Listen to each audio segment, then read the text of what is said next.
નમસ્કાર મિત્રો, સ્વાગત છે આપ સર્વનું તમારી પોતાની યુટ્યુબ ચેનલ વિદ્યાશાળામાં। આ વિડીયોમાં આપણે ધોરણ 4ના પર્યાવરણ વિષયના પ્રકરણ નંબર 3 નંદુ સાથે એક દિવસ જેમનું સરળ સમજૂતી સાથેનું સંપૂર્ણ સોલ્યુશન આપણે આ વિડીયોની અંદર જોઈશું। આપણી આ ચેનલ ઉપર ધોરણ 4ના તમામ વિષયના બધા જ પાઠના વિડીયો સોલ્યુશન પણ મુકાઈ ચૂક્યા છે, જે તમે જોઈ શકો છો આપણી ચેનલ ઉપરથી। આ પ્રકરણ નંબર 3ના સંપૂર્ણ સોલ્યુશનની પીડીએફની લિંક તમને નીચે ડિસ્ક્રિપ્શન બોક્સમાંથી મળી જશે। તો ચાલો આપણે શરૂઆત કરીએ। નંદુ એ હાથીનું બચ્ચું છે। તે સૂતું હતું અને અચાનક તે જાગ્યું। ખબર જ ન પડી તે ક્યાં છે। તેને લાગ્યું એ મોટા મોટા જાડા વૃક્ષના થડથી ઘેરાયું છે। એ તો મૂંઝાયું। અરે માં ત્યાં હતી। એને જે થડ લાગતા હતા એ હાથીના પગ અને સૂંઢ હતા। એ કોના હતી? હાથીના પગ અને સૂંઢની વચ્ચે જે હાથીનું જે નાનું બચ્ચું હતું નંદુ, જે ત્યાં બેઠું હતું। નંદુના નાની હાથીના ટોળામાં સૌથી ઘરડા હતા। જે નંદુના નાની હતા તે હાથીનું આખું ટોળું હતું, તેમાં સૌથી તે ઘરડા હતા। બપોર થઈ એમણે ચીંગાડ નાખી અને જંગલમાં જવાનું ચાલુ કર્યું। બીજી હાથણીઓ એમની પાછળ ચાલી અને નંદુ પણ સાથે ચાલ્યો, જે તમે અહીં ચિત્રમાં જોઈ શકો છો। તો આખું આ ટોળું જંગલમાં ગયું। બધી હાથણીઓ જુદી જુદી જગ્યાએ ગઈ। બધા એક જગ્યાએ તો જાય નહીં, પણ બધી હાથણીઓ જુદી જુદી જગ્યાએ જંગલમાં ગઈ। જુદા જુદા ઝાડના પાન અને ડાળીઓ ખાવા લાગી અને પછી બધા નદીએ ગયા। નદીએ ત્યાં શું હોય છે? પાણી। તો પાણીમાં તે લોકોને રમવાની ખૂબ મજા આવશે। ચાલો જોઈએ આગળ। બચ્ચાને તો પાણીમાં મજા આવી ગઈ। નંદુની માં પાણી અને કાદવમાં પડી રહી। નંદુની માં પણ તે પાણીમાં અને કાદવમાં જ પડી રહી, જે તમે અહીં ચિત્રની અંદર આપેલું છે, જોઈ શકો છો બાળકો। ત્યાર પછી આપણે આગળ જોઈએ કે શું તમે જાણો છો કે એક પુખ્ત હાથી એક દિવસમાં 100 કિલોગ્રામ કરતાં પણ વધુ પર્ણો અને ડાળીઓ વગેરે ખાઈ શકે છે। હાથીઓ બહુ આરામ કરતા નથી। તેઓ દિવસમાં ફક્ત 2 થી 4 કલાક જ સૂવે છે। હાથીઓને કાદવ અને પાણીમાં રહેવું ખૂબ ગમે છે। કાદવ તેમની ચામડીને ઠંડક આપે છે અને તેમના મોટા કાન પંખા જેવું કામ કરે છે।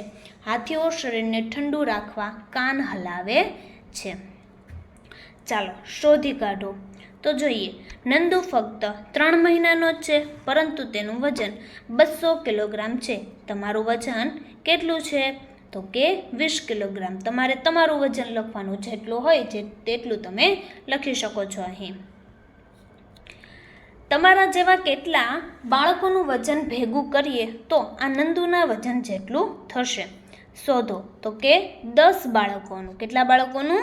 10 બાળકોનું।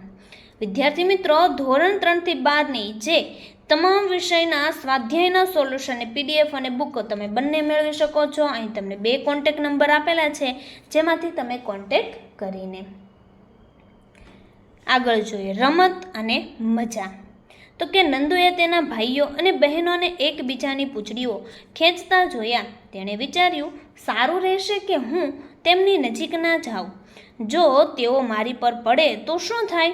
હું નાનો છું। તે શાંતિથી તેની માતા પાસે ગયો અને ઊભો રહ્યો, જે તમે અહીં ચિત્રમાં જોઈ શકો છો કે માએ નંદુને ધીમેથી પાણી તરફ ધકેલ્યો, જાણે કે તે કહેતી હોય કે પાણીમાં રમવા જા, તેવી રીતના। નંદુને પાણીમાં રમવું ખૂબ જ ગમે છે। તેના પિતરાઈ ભાઈઓ પહેલેથી જ ત્યાં જ હતા। હજુ એ ત્યાં પહોંચ્યો, એક સખત પાણીનો ફુવારો તેના માથે જ પડ્યો। તે ભીનો થઈ ગયો।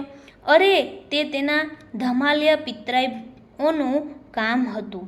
નંદુ પણ તેની સાથે રમતમાં જોડાયો।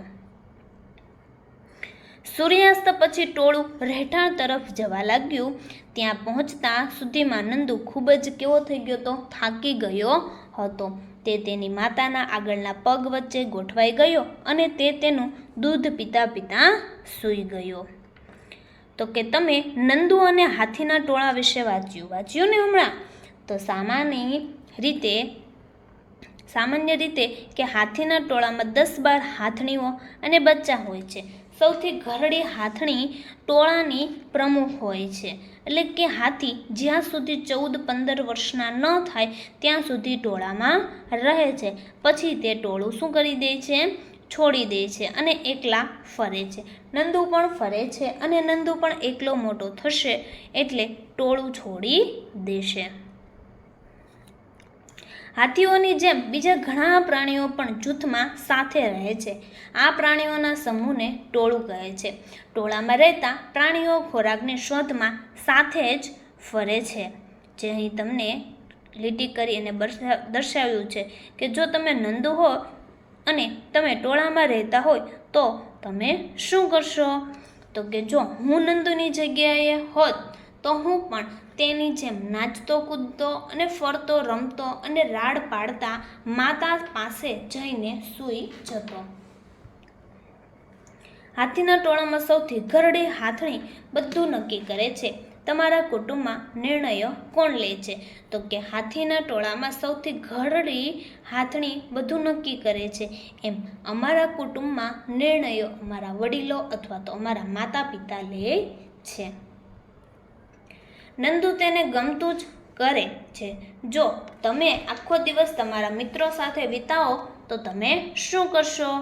તો કે જો મારો આખો દિવસ મારા મિત્રો સાથે વિતાવવાનો થાય તો હું તેમની સાથે રમત રમું, ગીતો ગાઉં અને ડાન્સ કરું, ચોકલેટ, આઈસ્ક્રીમ ખાઉં, બધી વાતો કરું, ટીવી જોઉં અને ખૂબ જ મસ્તી કરું. બીજા કયા પ્રાણીઓ ટોળામાં રહે છે? શોધી કાઢો અને લખો. તો કે ગાય, ભેંસ, બકરી, ઘેટાં, હરણ, શિયાળ, કબૂતર, કાબર, ચકલી વગેરે પ્રાણીઓ પણ ટોળામાં રહે છે. ત્યાર પછી આપણે આગળ જોઈએ કે શું તમે પણ જૂથમાં રહો છો? શું તમને બધાની સાથે જૂથમાં રહેવું પસંદ છે? તમને કેમ જૂથમાં રહેવું પસંદ અથવા ના પસંદ છે તેના કારણો નીચે લખો. તો મને પસંદ છે અને મને કેમ પસંદ નથી. તો જોઈએ મને કેમ પસંદ છે તે પહેલાં જોઈએ આપણે. તો કે તેમાં રક્ષણ મળે, તાકાત વધે, ત્યાર પછી સાથે મળીને વધુ મજા કરી શકાય અને એકબીજાની મદદ મળી રહે. મને કેમ પસંદ નથી? તો તેમાં ઝઘડો થવાની શક્યતાઓ વધારે હોય છે. આડા અવળી વાતો થવાની પણ શક્યતાઓ વધારે થાય છે. વધુ ચર્ચા થવાની શક્યતાઓ થાય છે. શક્તિશાળીઓનું વર્ચસ્વ વધારે હોય છે.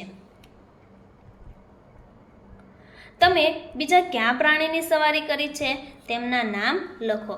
તો મેં હાથી, ઘોડો, ઊંટ વગેરે પ્રાણીઓની સવારી કરી છે. જો તમે હાથી પર બેસાડવામાં આવે તો તમને કેવું લાગે? તો જો મને હાથી પર બેસાડવામાં આવે તો મને ખૂબ મજા પડે. તો વિદ્યાર્થી મિત્રો, ધોરણ 3 થી 8ની જે નવી સ્વ અધ્યયન પોથી આવી છે તેમના તમામ વિષયના સોલ્યુશનની તમે PDF મેળવી શકો છો અને બુક પણ મેળવી શકો છો. એ તમને કોન્ટેક્ટ નંબર આપેલો છે તેમની ઉપરથી. ત્યાર પછી આગળ જોઈએ વિચારો અને લખો. તો જોઈએ બગલો ભેંસ ઉપર શા માટે બેઠો છે? તો કે ભેંસને પાણીમાં અને કાદવમાં રહેવું ગમતું હોય છે. વળી સ્વચ્છતાના અભાવે તેના પર ઘણીવાર જીવડા ચોંટી જાય છે. બગલો ભેંસ ઉપર બેસીને આ જીવડાને ખાઈ જાય છે. તમે કોઈ પ્રાણીને બીજા પ્રાણી પર સવારી કરતા જોયું છે? તેનું નામ લખો. તો કે પ્રાણી જે સવારી કરે છે. બિલાડી બકરી ઉપર, બકરી હાથી ઉપર, વાંદરો કૂતરા અને હાથી પર. પ્રાણી જે સવારી કરાવે છે તો કે ઘોડા, ઊંટ અને ગધેડું. કયા પ્રાણીઓનો આપણે સવારી તરીકે ઉપયોગ કરીએ છીએ? તો કે હાથી, ઘોડા, ઊંટ વગેરે પ્રાણીઓનો આપણે સવારી તરીકે ઉપયોગ કરીએ છીએ. ભાર ખેંચવા અને વજન ઉચકવા કયા પ્રાણીઓનો ઉપયોગ થાય છે? તો કે ગધેડો, ઘોડો, હાથી અને બળદ ભારવાહક તરીકે ઉપયોગી છે. જે પર્વતીય વિસ્તારમાં યાક અને ખચ્ચરનો ઉપયોગ થાય છે. નદીના પાણીમાં કોને મજા આવી ગઈ હતી? તો નદીના પાણીમાં હાથીઓના બચ્ચાને મજા આવી ગઈ હતી. હાથી શરીરને ઠંડુ રાખવા શું કરે છે? હાથી શરીરને ઠંડુ રાખવા કાન હલાવે છે. હાથીઓના કાન તેમણે કેવી રીતે ઠંડક આપતા હશે? તો કે હાથીના કાન મોટા પંખા જેવા મોટા હોય છે. હાથી પોતાના મોટા કાનને હલાવતો રહે છે, જે પંખાની જેમ કામ કરે છે. પરિણામે હવાને કારણે ઠંડક લાગે છે. હાથીનો ખોરાક જણાવો. તો હાથી ઘાસ, પાંદડા અને ઝાડની ફણી ડાળીઓ ખાય છે.